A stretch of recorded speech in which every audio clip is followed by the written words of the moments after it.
All right, folks, welcome back to the weekend. Editorial boards in 2 battleground states are weighing in on the future of the 2024 race. The Atlanta Journal-Constitution argues, quote, it's time for Biden to pass the torch. But the Philadelphia Inquirer says it's Donald Trump who should quit. Quote, the sooner Trump exits the stage, the better off the country will be. President Biden insists he's staying, and he's going to stay in place. But NBC News has learned he is expected to discuss his campaign's future with family members at Camp David today. This trip was planned before the debate, and sources tells NBC that this is not a, quote, formal or determinative discussion. All right, joining us now, House Democratic Leader Hakeem Jeffries. Leader, it's a great pleasure to welcome you. Yes, thank you for being here this morning, sir. Good to see you. Thank you for getting up with us. Okay, Leader Jeffries, I want to start by asking you about this. There's this headline in the New Republic that reads, did Hakeem Jeffries just open the door to replacing Biden? It notes that you didn't answer directly when asked whether President Biden was the Democratic Party's best messenger.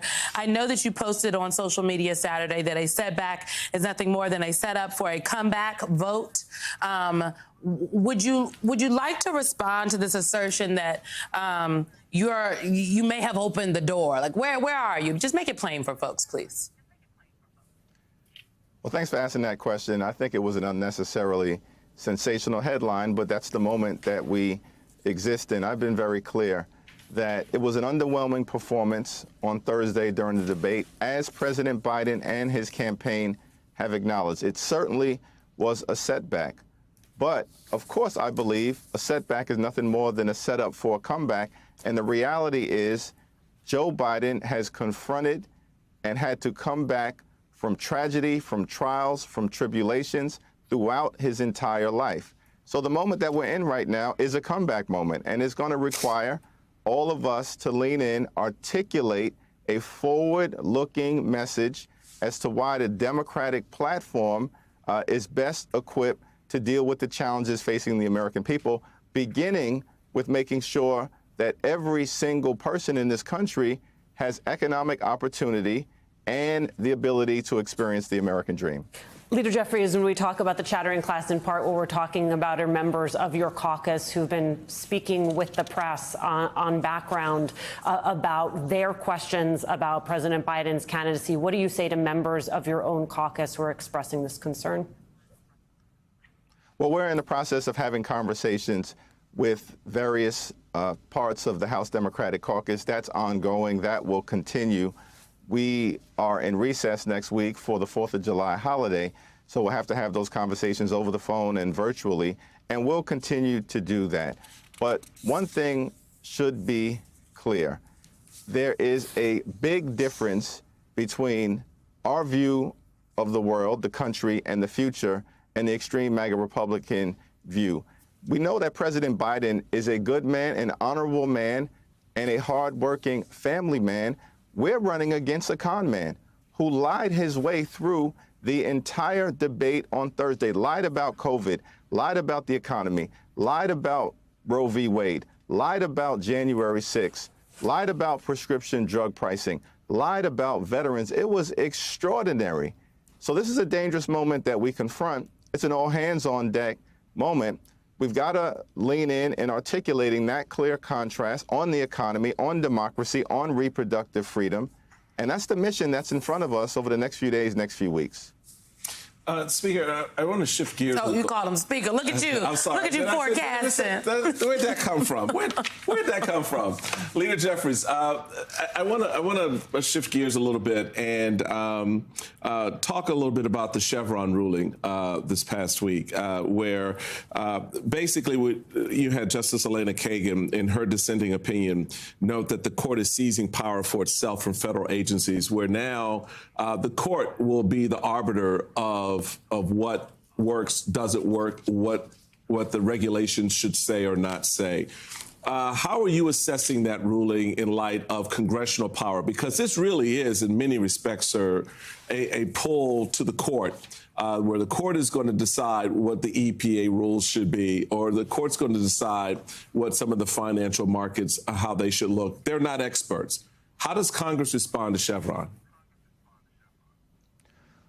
Well, the court has once again demonstrated that it is part of a right-wing effort to jam their extreme ideology down the throats of the American people in ways that are increasingly becoming undemocratic.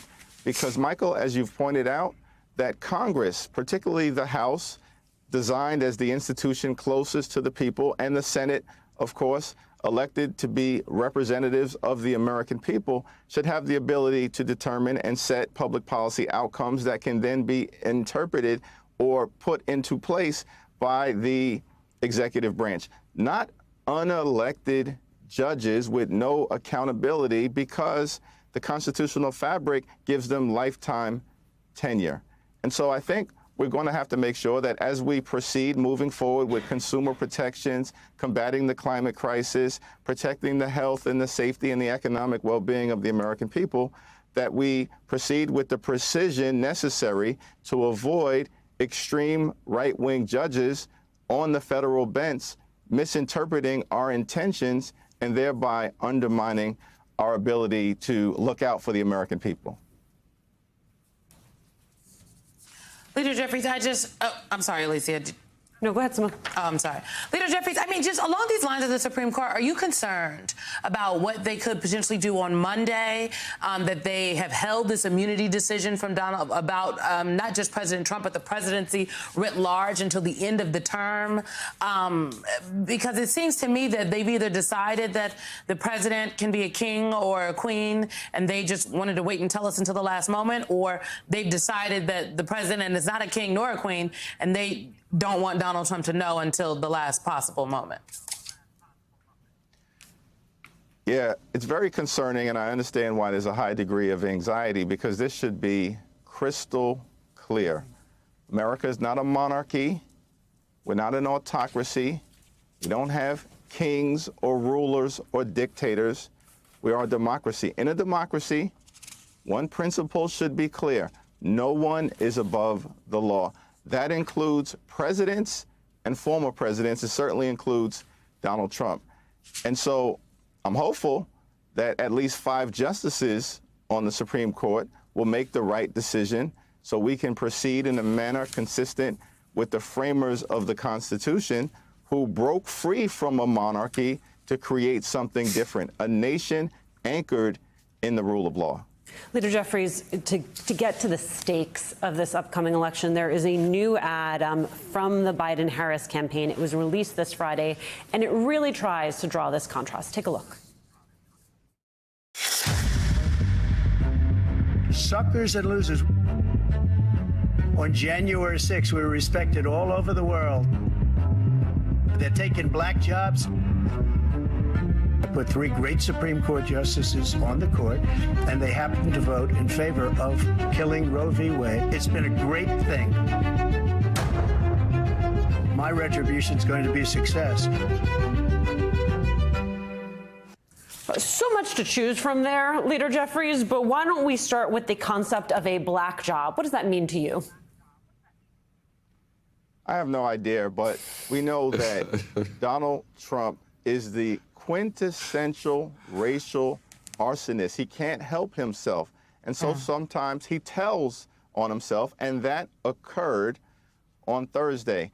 What I do know as well is that under the leadership of President Joe Biden, we've seen record job creation for the American people, including for African-American women and men across the board. We've seen record investment in historically black colleges and universities and Hispanic-serving institutions, and we've seen record creation of small business and entrepreneurial opportunities. So President Joe Biden and Democrats have an expansive view of an economy that works for everyone, and that includes the opportunity, of course, to be part of the middle class and to go beyond the middle class.